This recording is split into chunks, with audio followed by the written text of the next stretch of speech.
humans can always make the middle for something which is not praiseworthy in our religion.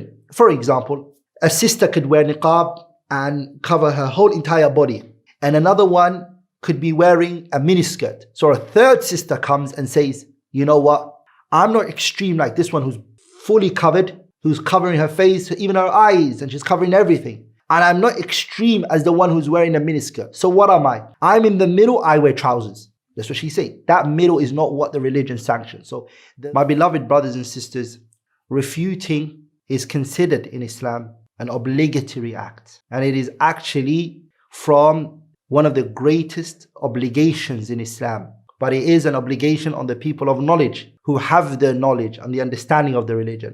It is through them Allah Tabarak wa Ta'ala protects the religion from distortion. People trying to tamper with the religion, alternating the religion, changing it. It has a great place in our religion. وَلِذَلِكَ Ibn al-Qayyim rahimahullah, he says, it's talking about the types of pens. Ibn al-Qayyim is talking about the type of people who write, the type of writing. So he says rahimahullah, the 12th type of writing, or the 12th type of pen, he says, is a comprehensive pen. And it is the pen of those who refute the people of falsehood. And they raise the Sunnah of the Prophet ﷺ, and they expose the falsehood of those who come with falsehood. The different types of people of falsehood and different categories in which they fall into. And they clarify in their authorship and their writing the contradiction of the people of misguidance and how they have left the truth and the haqq and how they've entered into falsehood. He says this type of authorship, this type of writing, this type of pen, they are like the kings in the creation, and its people are people of proof who are giving victory to that which the prophets and the messengers have come with. Al-muharibuna li'a'da'ihim, and they fight against the enemies of the prophets and the messengers. They call to Allah with wisdom, and they call to Him subhanahu wa ta'ala with good reminder. And they are mujadiluna, they argue and they debate from whoever leaves that true path, that correct path. لِمَنْ خَرَجَ عَنْ سَبِيلِهِ, anyone who leaves that path of the messengers and the prophets. بِأَنْوَاعِ الْجِدَالِ, different types of debates, through their pen, through their writing, they do it. These people who are using this pen, who are writing with this pen, they are in war, direct war with every individual who is upon falsehood. And they are an enemy to everyone who opposes the messengers. They are upon a great affairs.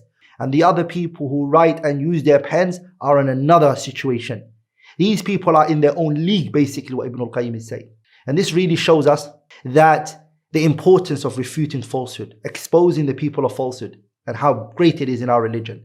Like, my beloved brothers and sisters, this refutation, even though it's an obligatory act in our religion, and it's from the great obligatory matters of the religion, but without a doubt, every good act, there is two paths which Shaitan paves from it, which is either extreme exaggeration or extreme negligence.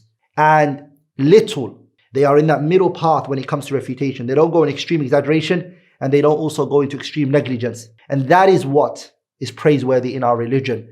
Allah made us subhanahu wa ta'ala, وَكَذَلِكَ جَعَلْنَاكُمْ أُمَّةً وَسَطًا. Allah made us a nation and a people who are in that middle path. And again, who determines what path is the middle path? Is Allah and His Messenger. We don't say this path is the middle. Allah and His Messenger sanction the middle path, because humans can always make the middle for something which is not praiseworthy in our religion. For example, a sister could wear niqab and cover her whole entire body, and another one could be wearing a miniskirt. So a third sister comes and says, you know what, I'm not extreme like this one who's fully covered, who's covering her face, even her eyes, and she's covering everything. And I'm not extreme as the one who's wearing a miniskirt. So what am I? I'm in the middle, I wear trousers. That's what she said. That middle is not what the religion sanctions. So the word middle should always be explained as the middle in which Allah and His Messenger sanctioned. Or you could say the true path.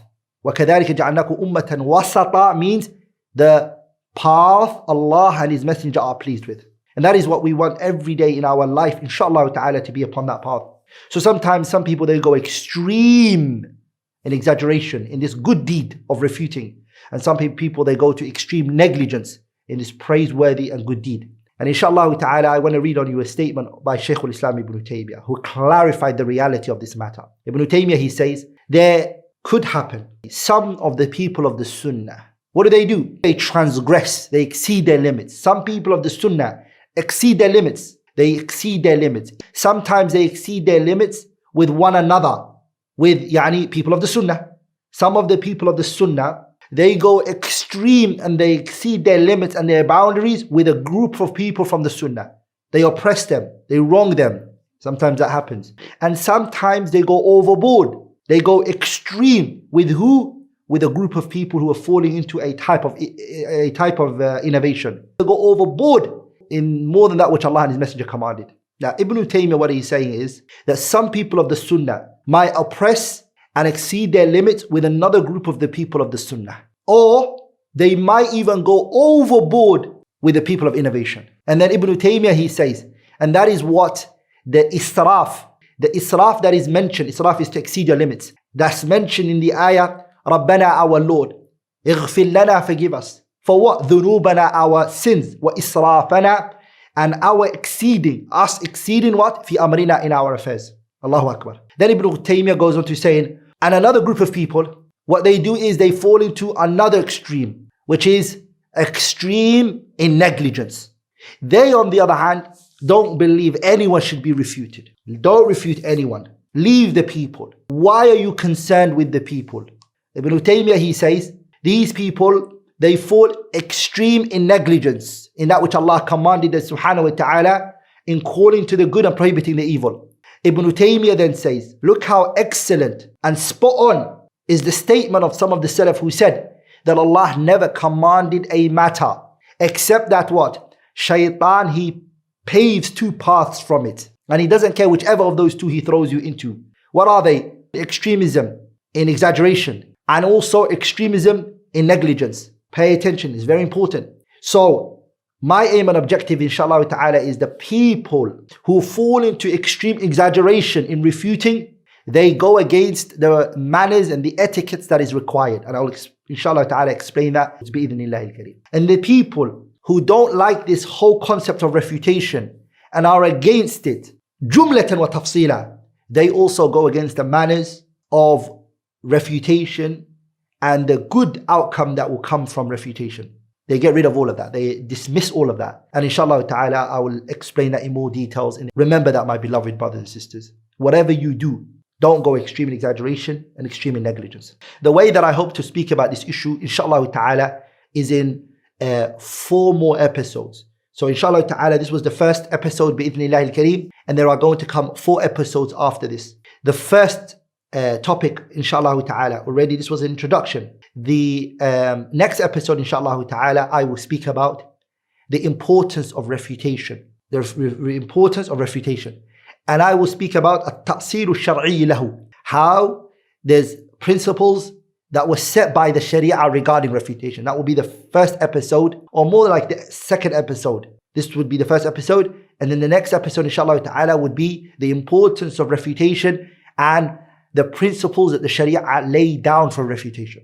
Then the third episode, inshallah ta'ala, I will be speaking about the position regarding those who fall extreme in refutation. I'll expose that, inshallah ta'ala, I'll explain that, inshallah ta'ala, and I'll bring it to light, bi'idhnillah al-kareem. The third, inshallah ta'ala, I will speak about those who fall into extreme negligence when it comes to refutation and the evil consequences of their actions. And the last and the final episode, which will be the 5th episode, inshallah ta'ala, I will clarify, bi'idhnillah al-kareem, the position that the Shariah holds regarding refutation and the principles in which the Shariah set for refutation, how it's done, who can do it, when do you do it, in what manner and method should you do it, inshallah ta'ala.